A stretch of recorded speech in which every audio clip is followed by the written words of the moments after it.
Warm good morning to all. मैं doctor Tripti Vijayvargiya Jaipur से आप लोगों का वेलकम करती हूँ study channel by doctor Tripti Vijayvargiya पर। आप सब लोगों का प्यार और स्नेह मुझे बहुत ही आनंदित करता है। आप लोगों के कमेंट्स मुझे बहुत प्रसन्नता देते हैं कि ये क्लासेस आपके लिए बहुत फ्रूटफुल है।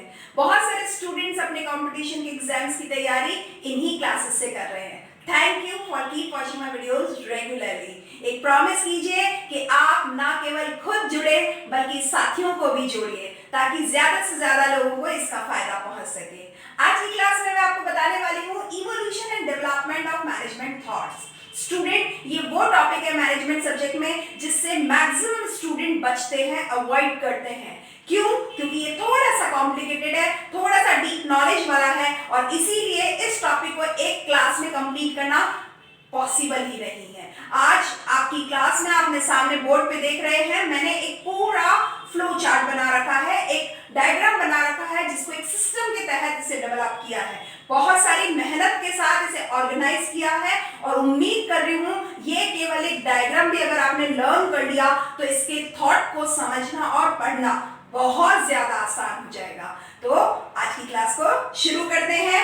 आप मेरी क्लासेस से जब भी पढ़ाई करते हैं उससे नोट्स जरूर बनाइए क्योंकि केवल सुनने से चीजें याद नहीं रहेंगी। अगर आप इसके नोट्स बनाएंगे तो बहुत ज्यादा फ्रूटफुल होंगे। आप इसके बोर्ड की स्लाइड पे भी मैं पीपीटी बना रही हूँ, उसको भी मैं आपके साथ शेयर करूंगी। आप देखिएगा, ये बहुत इंपॉर्टेंट है।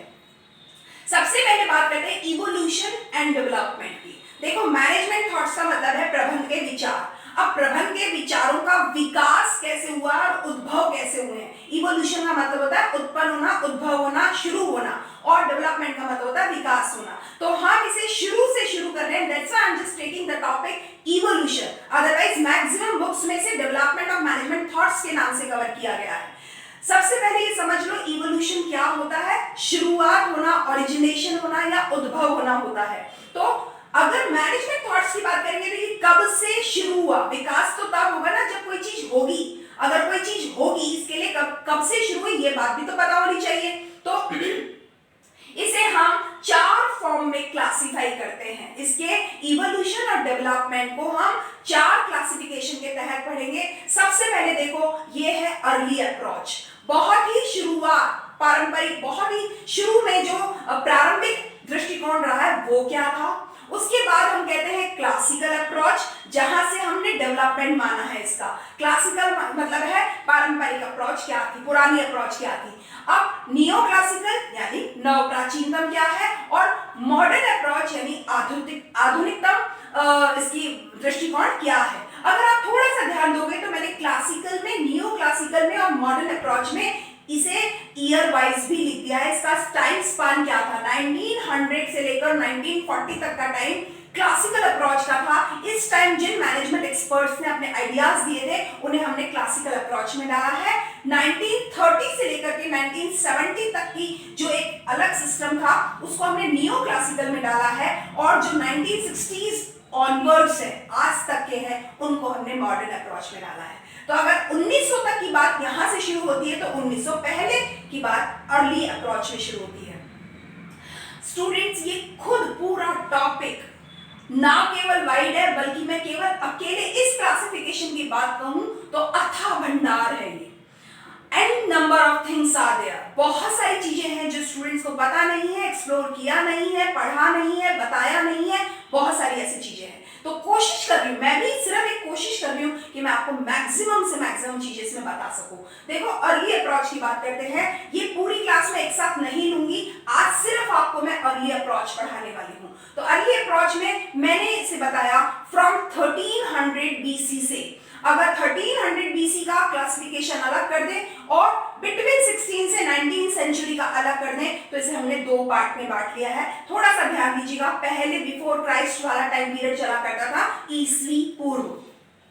तो 1300 ईसवी पूर्व की अगर बात करते हैं तो चाहे इजिप्टियन कह लो, ग्रीक कह लो, रोमन कैथोलिक अप्रोच कह लो, चाइनीज अप्रोच कह लो, रोम अप्रोच कह लो या इंडियन अप्रोच कह लो, ये वो टाइम पीरियड था जब बहुत सारी जो संस्कृतियां थी, कल्चर जो थे, उन्होंने मैनेजमेंट के अप्रोच को अपने अपने विजन, अपने अपने आइडियाज दिए थे। देखो, मैनेजमेंट के बारे में मैंने हमेशा कहा है, जब से मैन है तब से मैनेजमेंट है। क्यों? क्योंकि arrangement of man and things is the management, right. Management को मैंने मेरी क्लास में तोड़ के भी बताया था वर्ड को कि मैनेज, मैन और टी, इनको तोड़ दो तो management of man and things is the management, right. तो अगर ऐसी बात है तो यहाँ पे जब चाहे यूनान कह लो, इजिप्ट कह लो, रोमन की कह लो, इन सभी देशों की सभ्यताओं में जिस तरीके से आदमी ने अपना जीवन जिया, अपनी सोशल लाइफ को कैरी किया, उस हिसाब से जिस भी तरीके से उन्होंने अपने कामों का प्रबंधन किया, वो उसके आइडियाज बनते गए।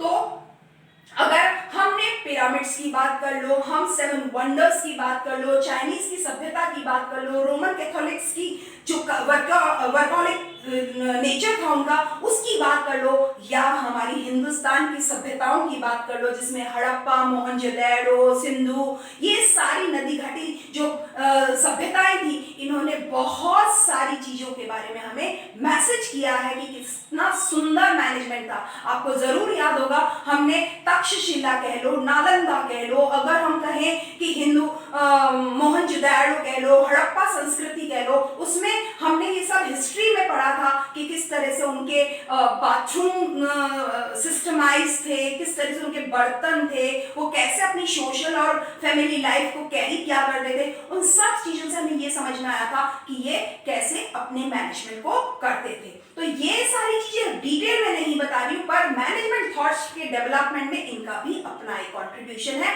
ये बेस का काम करे थे, इन्हीं को आधारभूत बनाते हुए हमने आगे चीजों को काम किया गया है। अब अगर बात करते हैं सेंचुरीज की, तो 16 से 19वीं शताब्दी के बीच में, क्योंकि 19वीं शताब्दी के बाद तो 20वीं शताब्दी से मैंने यहाँ पे अर्ली अप्रोच की बात, क्लासिकल अप्रोच की बात कह दी है। तो अगर 16 से 19वीं शताब्दी की बात करते हैं तो कुछ मैनेजमेंट एक्सपर्ट्स के नाम को हम नहीं भूल सकते, उनका कंट्रीब्यूशन रिमार्केबल है। जैसे रॉबर्ट ओवेन कह लो, या जेम्स वाट कह लो, या चार्ल्स बेबेज कह लो, ये वो नाम मैं बोल रही हूँ जो आपने कहीं ना कहीं कभी ना कभी जरूर सुने हैं और जरूर सुने ही हैं। तो इनके बारे में आपको मालूम है, जेम्स वाट ने जो स्टीम इंजन का आविष्कार किया था, चार्ल्स बेबेज ने जो अपनी थ्योरी दी है, रॉबर्ट ओवेन ने जिस तरीका का अप्रोच मैनेजमेंट को दिया है, ये सब बहुत ही महत्वपूर्ण रहा है। इनके सबके बारे में मैं आपको फिर से एक और क्लास में बताने वाली हूँ। रॉबर्ट ओवेन, जेम्स वाट और चार्ल्स बेबेज के तीनों के बारे में मैं आपको अलग से क्लास दूंगी।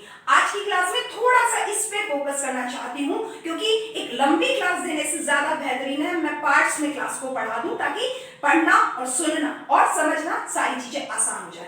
अब जरा बात करते हैं, मैंने इन सभी देशों की सभ्यताओं में किस तरह का प्रबंध था उसको ना कवर करते हुए सीधा इंडियन कंट्रीब्यूशन को कवर किया है। और इंडियन कंट्रीब्यूशन खुद अपने आप में इतना वाइड है कि इसको समेटना मेरे लिए बहुत ज्यादा टफ हो रहा था, फिर भी मैंने एक ईमानदार कोशिश करने की कोशिश की है। इंडियन कंट्रीब्यूशन की अगर बात कर रहे हैं तो हमारे यहाँ पे कल्चर बहुत रिच है, सिविलाइजेशन हमारी बहुत रिच है, हमारे जो माइथोलॉजिकल हिस्ट्री है वो अपने आप में इतनी ज्यादा समृद्ध है कि क्या बताएं। और उसके अलावा अगर कोई बात है तो हमारे व्यक्तित्व, जो पर्सनैलिटीज हैं, उन्होंने इसमें कंट्रीब्यूशन बहुत शानदार दिया है। तो अगर मैं बात करूं सिविलाइजेशन की, तो आपको मालूम है हड़प्पा, इंदस, इथोस, देखो यहाँ के कल्चर और इथोस का अपना एक महत्वपूर्ण कंट्रीब्यूशन है। क्या आपको गीता से मैनेजमेंट का ज्ञान नहीं मिलता?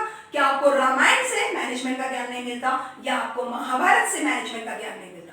आप सोच के देखिए, जो नालंदा डेस्टिनी हुए थे उसमें जिस तरह से चंद्रगुप्त मौर्य के पूरे एम्पायर में, चाणक्य जो विष्णुगुप्त नाम से, कौटिल्य नाम से फेमस हुए हैं, उन्होंने जिस तरह से अर्थशास्त्र, समाजशास्त्र, प्रबंध शास्त्र, इन सारे की शिक्षा हमको दी है।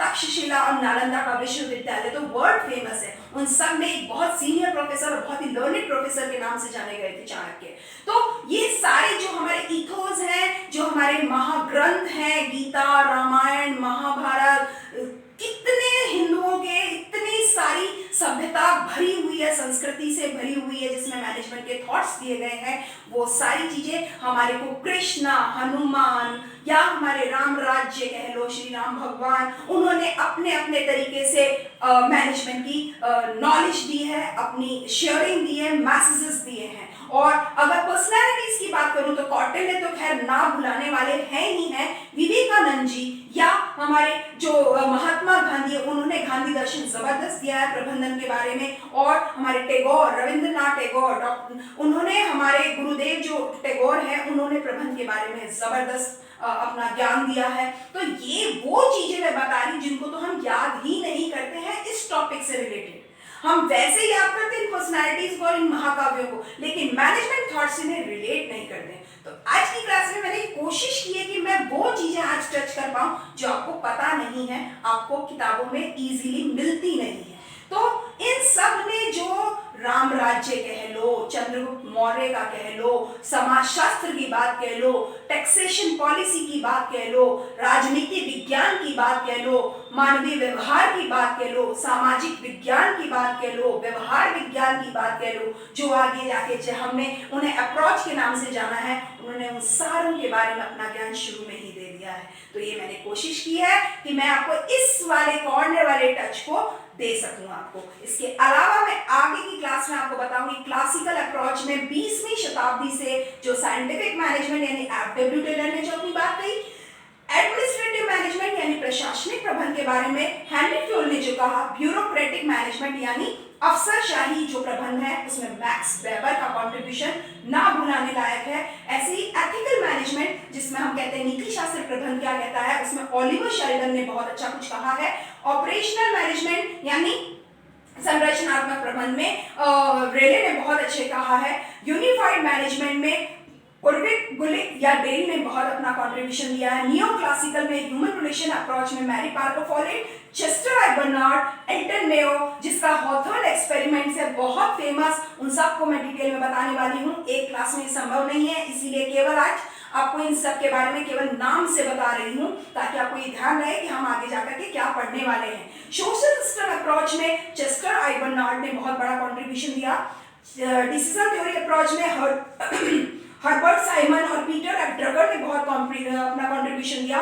मैनेजमेंट साइंस अप्रोच में फेडरिक टेलर ने, ह्यूमन बिहेवियर अप्रोच में जॉन वॉटसन ने, अगर मॉडर्न अप्रोच की बात करते हैं जो कि 1960 के बाद से शुरू हुआ माना गया है, उसमें सिस्टम अप्रोच में जॉनसन ने और कंटिजेंसी मैनेजमेंट में फ्रिड फेडलर ने अपना अपना कंट्रीब्यूशन दिया है। इसके अलावा बहुत सारी और थ्योरीज भी होंगी जो आपने नहीं सुनी, नहीं पढ़ी होंगी। ये मैंने कोशिश करी है बहुत सारी चीजों को एक साथ समेटने की, और आगे की क्लास में इसी क्लास को, इसी टॉपिक को कंटिन्यू करूंगी पार्ट्स के नाम पे। आज ये पार्ट 1 है जो evolution and development of management thoughts का है। उम्मीद करती हूँ मेरी ये स्टाइल आपको पसंद आएगी और आपको ये टॉपिक जरूर समझ में आएगा। आपके जितने भी अपने विचार होते हैं मुझे मैसेज बॉक्स में कमेंट करके जरूर बताइए, मुझे इंतजार रहता है आपके कमेंट्स का।